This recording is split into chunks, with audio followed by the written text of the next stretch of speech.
ताके कारण दंडवत करने, तो कहा सौभाग्यवती हो। यही सुहागिन स्त्रियों को वरदान दिया जाता है। हम लोग भी अपनी लाडली जी को यह आशीर्वाद देते हैं, लाडली जो थालो अभी चल रहो जो सुहाग, सौभाग्यवती हो। हटाया घूंघट और कहा अभी ये वचन सत्य माने या थोड़ी देर पहले वाला वचन सत्य माने?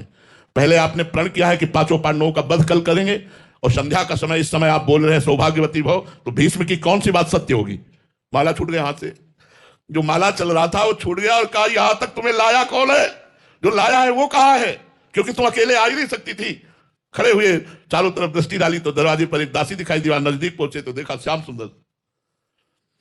आंसू आ गए भीष्म जी के। वाह भक्त वत्सलता, वाह अखिल कोटि ब्रह्मांडों का बलवीर विक्रम ज्ञान वैराग्यश्वर संपूर्ण शक्तियों का स्वामी, द्रौपदी की दासी का वेश धारण किए हुए, पीताम्बर पकड़ा और झटकाए क्या तो जूतियां निकली, तो और आंसू।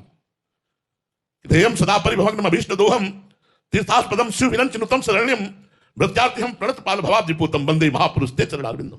जिनके चरणों का ध्यान देवादिदेव महादेव शंकर और ब्रह्मा आदि करते हैं, वो द्रौपदी की पादुका लिए दरवाजे पर खड़ा है। उन्होंने कहा बेटी जिसका रक्षक ये होता है, हम क्या काल की भी ताकत नहीं कि उसका सुहाग उजाड़ सके। भगवान की तरफ देखा और कहा मेरा प्रण भंग किया ना तो मैं गंगा पुत्र नहीं कहलाऊंगा यदि कल युद्ध में तुमसे तुम्हारा प्रण तोड़वा दूं।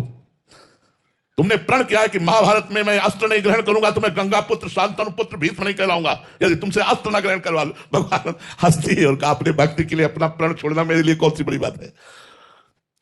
भगवान ने अपना प्रण छोड़ा। दूसरे दिन भीषण युद्ध भीष्म पितामह ने किया। भगवान और अर्जुन सबको बाणों से बेंध दिया। जब देखा कि अर्जुन के प्राणों पर आ गई, कूद पड़े रथ से और उठाया रथ का पहिया, भीष्म को मारने के लिए दौड़े।